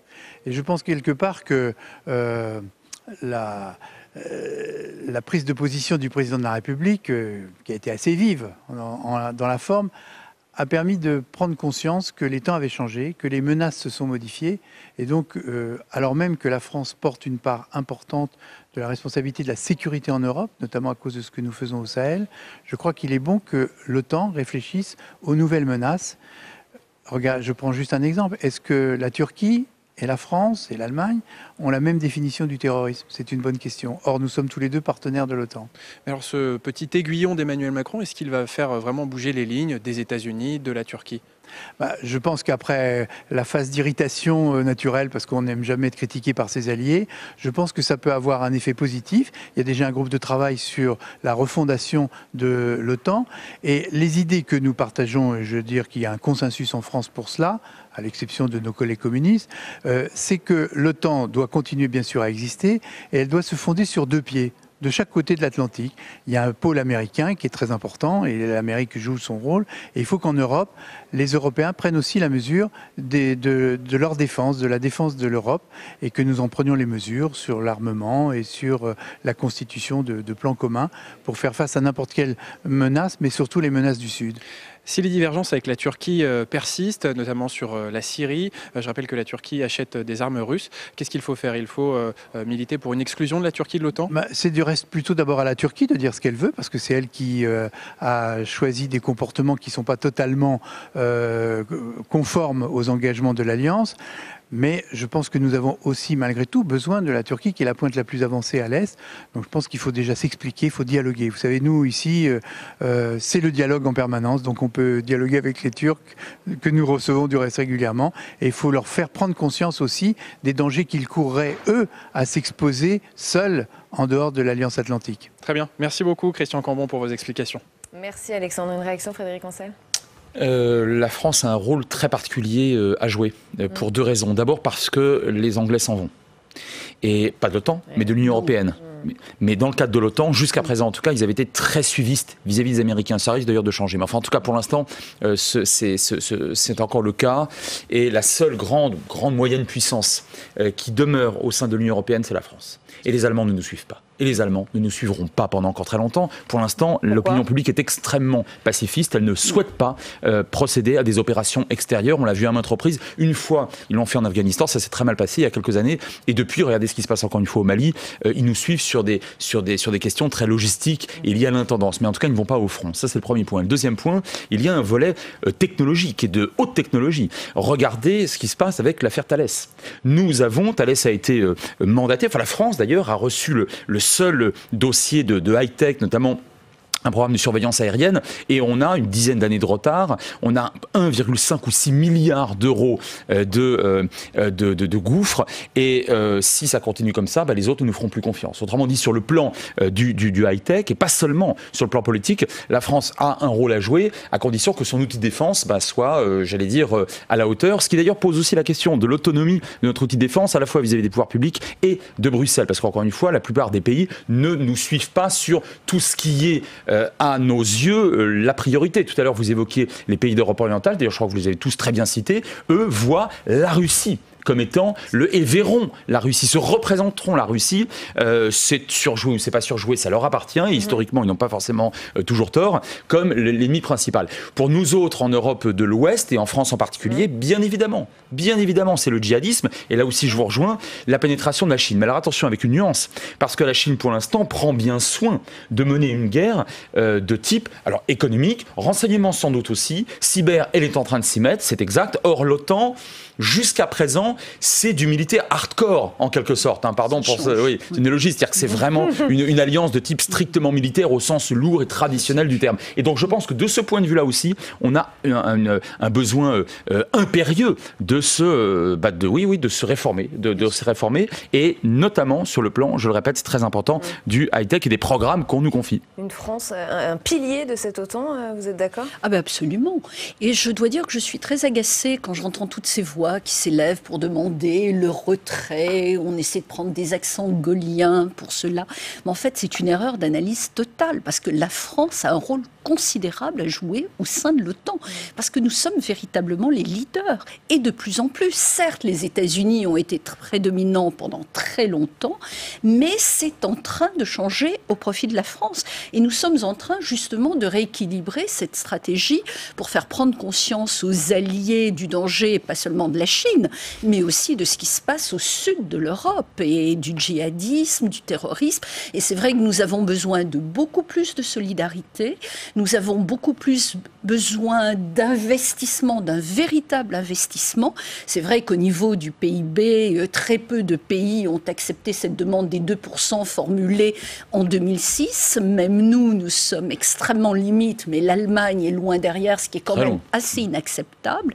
Et c'est vrai que nous sommes beaucoup trop seuls au Sahel, nous avons besoin d'aide, mais c'est au sein de l'OTAN que nous arriverons à obtenir ce poids suffisant. Mais il y a aussi cette question de la Turquie qui est effectivement un très gros problème, mais nous avons besoin de la Turquie. C'est ça le défi des prochaines années, c'est ce triptyque Paris, Turquie, États-Unis, ces problèmes de la Turquie, peut-être cheval de Troie. Non, pas seulement la Turquie, parce qu'Erdogan ne va pas vivre éternellement. Bon, je suis moi-même une amie de la Turquie, j'ai essayé de la défendre autant que je l'ai pu, je la connais depuis extrêmement longtemps. Mais nous avons besoin des Turcs, mais les Turcs ont aussi besoin de l'OTAN. Mais il y a une espèce de jeu de bonneteau qui a lieu actuellement, où la Turquie voudrait que nous reconnaissions le YPG comme des terroristes, alors que ce n'est pas le cas. Ils ont été nos alliés dans la lutte contre le djihadisme, et en échange, il y a cette espèce de menace concernant les migrations, ce qui est un énorme problème pour nous, bien évidemment. Donc nous sommes un peu pieds et poings liés. Il faut beaucoup plus de diplomatie au sein de l'OTAN, mais je crois que nous ne pouvons pas nous permettre de perdre la Turquie, même si c'est un irritant certain. Certains parlent même d'un cheval de Troie au sein de l'OTAN. Alors, c'est vrai que cette question de la vente, de l'achat, des S-400 à la Russie est quand même potentiellement extrêmement grave, parce que cela permet d'analyser et d'obtenir certaines données sécuritaires, ça pose quelques questions stratégiques, sur les F-35, les missiles. C'est un très gros problème à l'heure actuelle, mais bon, et ça doit être analysé, discuté, bien évidemment. Et si la Turquie devait quitter l'OTAN, il faudrait de toute façon qu'elle reste quand même affiliée d'une certaine manière, elle doit rester un partenaire, parce qu'encore une fois, nous avons besoin d'elle, et on ne veut pas un embrasement, parce que la question de la Libye aussi est extrêmement inquiétante. Pierre-Laurent. Oui, je crois qu'on se pose aujourd'hui des questions sur la Turquie à juste titre. Est-ce que c'est un cheval de Troie ou non? Est-ce que la France, en 2011, lorsqu'elle a signé les contrats des Mistral, des BPC Mistral avec la Russie, n'était pas dans la même position? C'est-à-dire qu'en fait, on voit les choses d'une manière antagonistique, simplement parce que c'est la Turquie et que c'est la Russie. Mais d'un autre côté, si les relations s'apaisaient entre l'OTAN et l'Union européenne et la Russie, est-ce qu'on n'entrerait pas dans un autre système, dans un autre paradigme où la Turquie, finalement, n'aurait plus la même importance? Je crois que l'importance de la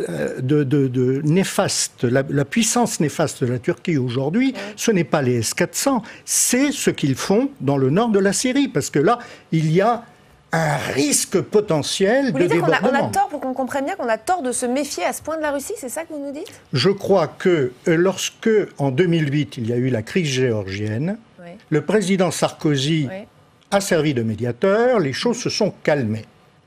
Si, en 2014, le président Hollande avait fait la même chose au moment de la crise ukrainienne, et surtout, si les ministres allemands et français avaient tenu bon sur leur signature en février 2014, au moment des accords entre l'opposition et le président à Kiev, s'ils avaient dit non, on a signé un accord, il faut le respecter, on n'aurait pas eu tous les débordements qui ont eu lieu après. Et je crois que la responsabilité européenne dans la crise est au moins aussi importante que la responsabilité russe ou que la responsabilité ukrainienne. Michel Boutan. Tout à fait d'accord.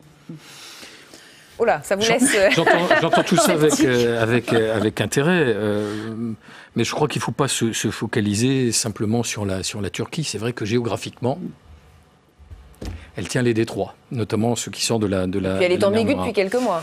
Mais on est toujours dans cette position historique de l'OTAN qui se méfie de la Russie. Vous savez, souvent il m'arrive de dire que on a raté une grande occasion d'arrimer la Russie à l'Europe occidentale. C'est en 89-90. Absolument. Oui.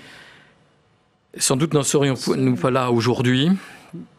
On voit bien que diplomatiquement, la Russie a damé le pion aux Américains parce qu'ils estiment qu'au Moyen-Orient, c'est moins important j'y reviens, que l'Extrême-Orient. Aujourd'hui, qu'il s'agisse des Israéliens, des Irakiens, des Iraniens ou des Syriens ou même des Turcs, tout le monde prend très facilement le chemin de Moscou. Je comprends que ça irrite l'OTAN. Mais nous sommes un géant économique, nous, l'Europe de l'Ouest, l'Union européenne.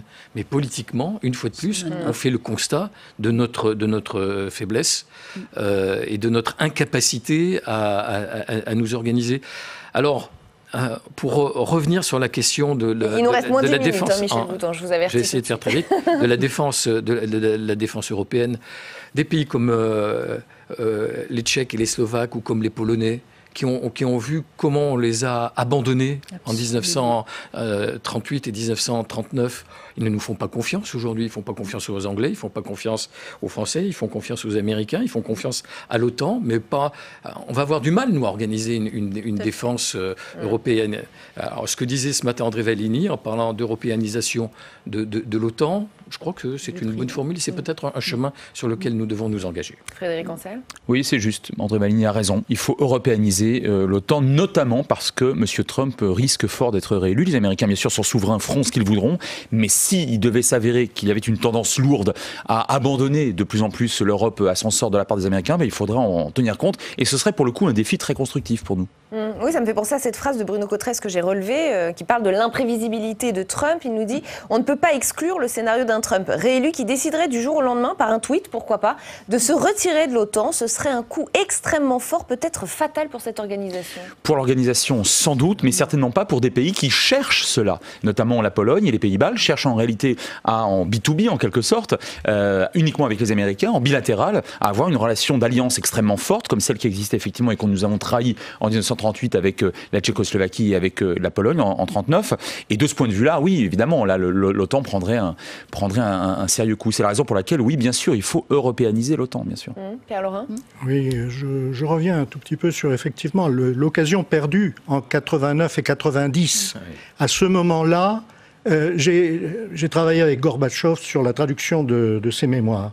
Et l'une des choses qui l'a le plus marqué, mais au point qu'à un moment il en avait la larme à l'œil en me parlant, c'était le fait qu'il avait été trahi par les Occidentaux qui avaient promis que les choses allaient changer et que l'OTAN n'irait jamais vers l'Est et qu'au contraire, ils essaieraient...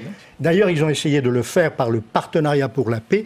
Les Occidentaux, vous auraient normalement dû tirer les anciens pays soviétiques vers l'OTAN et non pas les rejeter comme ils l'ont fait par la suite. Oui, bien sûr, là encore, nous avons fait preuve d'arrogance envers ces pays. Et pardonnez-moi, mais nous continuons. Parce que quand nous repoussons la perspective de la Macédoine du Nord ou de l'Albanie, enfin de pays qui ont fait des efforts considérables de réformes économiques en leur disant qu'ils n'ont aucune chance de rentrer dans l'Union européenne avant des décennies, cela est l'écho de ce qui s'est passé dans les années 89-90. C'est moi qui étais étudiante à Prague à l'époque du rideau de fer. Enfin, je comprends tellement bien les attitudes de ces peuples qui effectivement se sont sentis rejetés, d'où l'importance, une nouvelle fois, de renforcer ce pilier européen au sein de l'OTAN, et sans se débarrasser de l'OTAN. Et on s'arrêtera sur cette idée européenne. Merci à tous les quatre d'avoir participé à Sénat en clair. Très très bonne soirée sur Public Sénat.